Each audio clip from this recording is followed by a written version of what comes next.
By nightfall, Attica Correctional Facility was under full tactical lockdown. Floodlights washed the yard in harsh, white beams. Helicopters circled overhead. Inside the administration wing, Detective Laura Bennett stared at what the fire crews had salvaged from the records office: warped filing cabinets, melted folders, and one half-burned grievance form with Marcus Hale's name still visible. The fire marshal's preliminary report was blunt. Accelerant detected. This wasn't an accident. It was targeted destruction. Officer Raymond Kessler sat in an interrogation room, jaw tight, uniform still streaked with soot. He admitted entering the control room. He admitted overriding the corridor cameras. But he insisted he wasn't acting alone. They said it was about restoring order, he muttered. They said Hale was stirring things up, that he was going to trigger something bigger. Who said that? Bennett pressed. Kessler hesitated. Command. The word hung in the air, like smoke. Across the Atlantic, Unrest reports from HMP Bedford echoed the same language: restoring order, containment, temporary measures. Internal reviews there had revealed chronic staff shortages and unchecked gang influence on certain wings. In Western Australia, after the rooftop protests at Banksia Hill Detention Centre, oversight bodies documented allegations of excessive isolation and breakdowns in supervision. The pattern wasn't just about inmates losing control. It was about systems under pressure. Back at Attica, forensic results delivered another shock. The blood found in the maintenance corridor matched not only Marcus Hale, but also a second profile: Warden Daniel Mercer. Mercer had not reported any injury. When confronted, he dismissed it as contamination. "I toured C Block earlier in the week," he said. "That place is a biohazard." But swipe data placed Mercer near the maintenance access point at 6:11 a.m., 1 minute after Kessler's badge opened the control room. Then came the discovery that shifted the investigation from misconduct to conspiracy. A hidden storage locker inside the maintenance corridor contained confiscated contraband: phones, narcotics, and handwritten ledgers. The handwriting matched Mercer's signed reports. The ledgers detailed transactions, protection payments, movement approvals, special privileges. Marcus Hale hadn't been stirring random unrest. He had been documenting a network. And at the very bottom of the final ledger page, beneath a list of initials, one entry stood out: transfer approved. Permanent silence. The timestamp next to it reads 6:13 a.m., 2 minutes after the cameras went dark. But Hale's body was still nowhere to be found.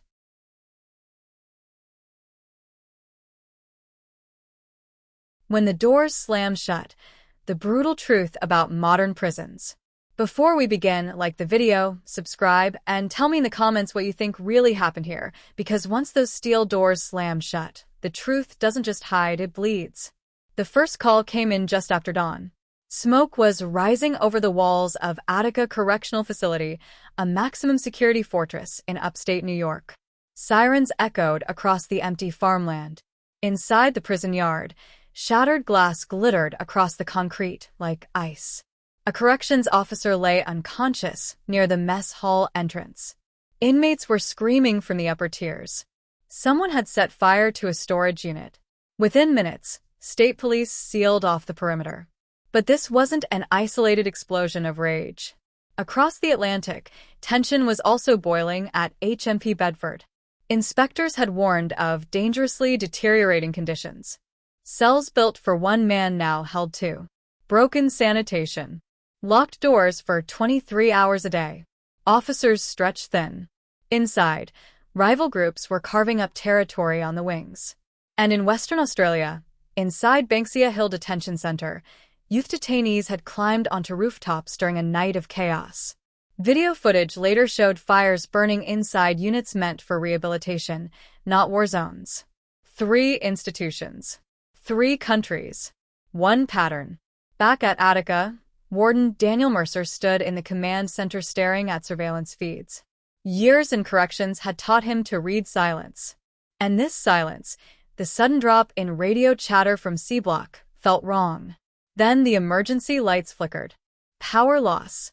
A backup generator kicked in, but not before cameras went dark for 47 seconds. 47 seconds inside a maximum security prison is an eternity. When the footage returned, inmate Marcus Hale, a known gang intermediary nearing parole, was missing from his cell. His bunk was overturned. A smear of blood trailed toward the maintenance corridor. Detective Laura Bennett, assigned to investigate the disturbance, arrived by mid-morning. Hale wasn't just any inmate. He'd recently filed confidential complaints about guard misconduct and internal trafficking. He had requested protective custody. Now he was gone. As officers forced open the locked maintenance door at the end of C Block, smoke drifted out in slow, curling waves. Behind it, they found something that changed the entire narrative. The corridor cameras hadn't malfunctioned. They'd been manually disabled from inside the staff control room. The staff control room was supposed to be the safest space in Attica Correctional Facility. Reinforced glass, restricted access, login credentials tied to individual officers. Every button pressed left a digital fingerprint. Detective Laura Bennett stood over the terminal as IT specialists pulled the system logs.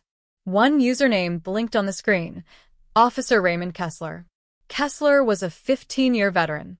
No major complaints. Clean disciplinary record. Married, 2 kids, Little League coach on weekends.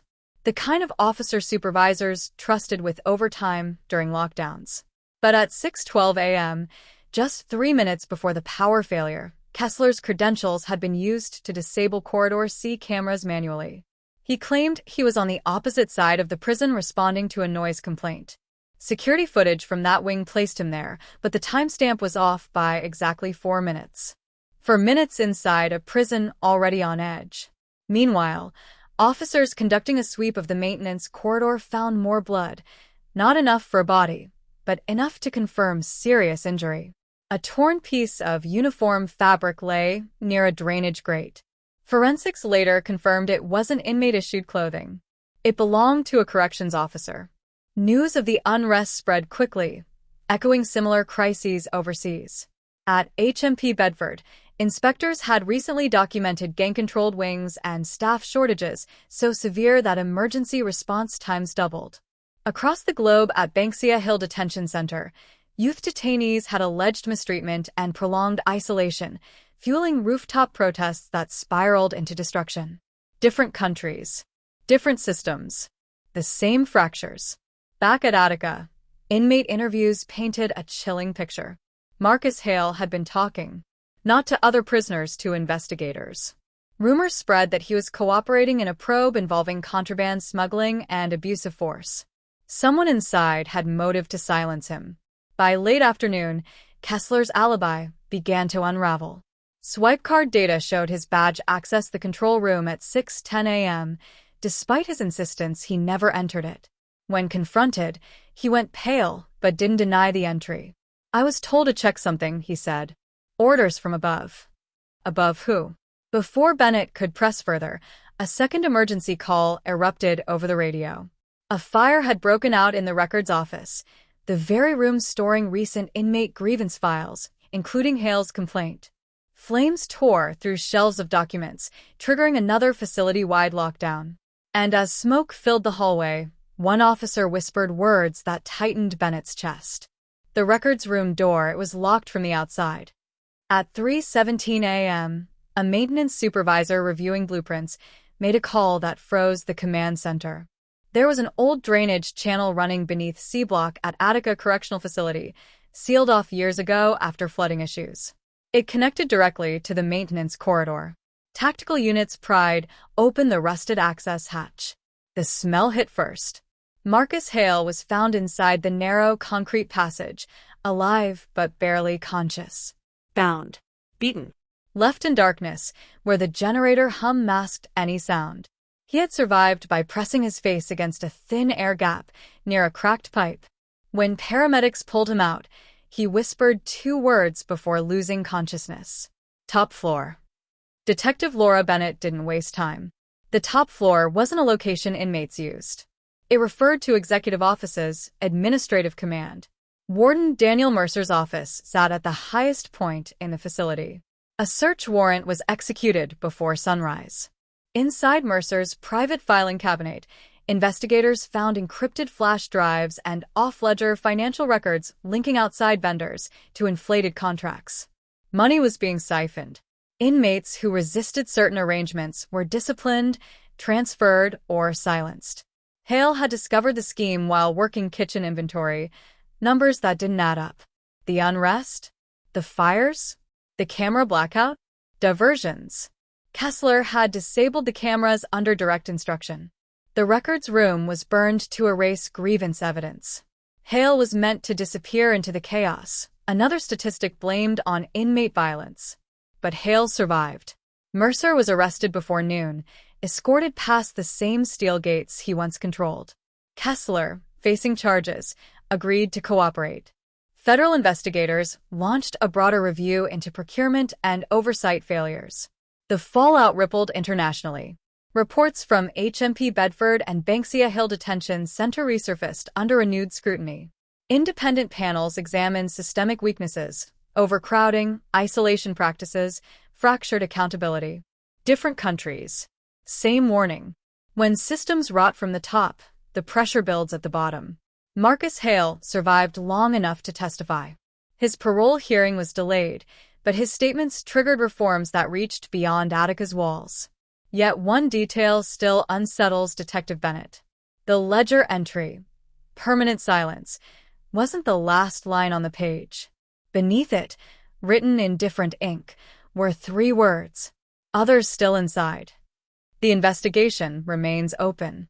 Because when the doors slam shut, sometimes the real prison isn't made of steel, it's built from silence. If you think this story was intense, you're not ready for the next one, hit subscribe so you don't miss it.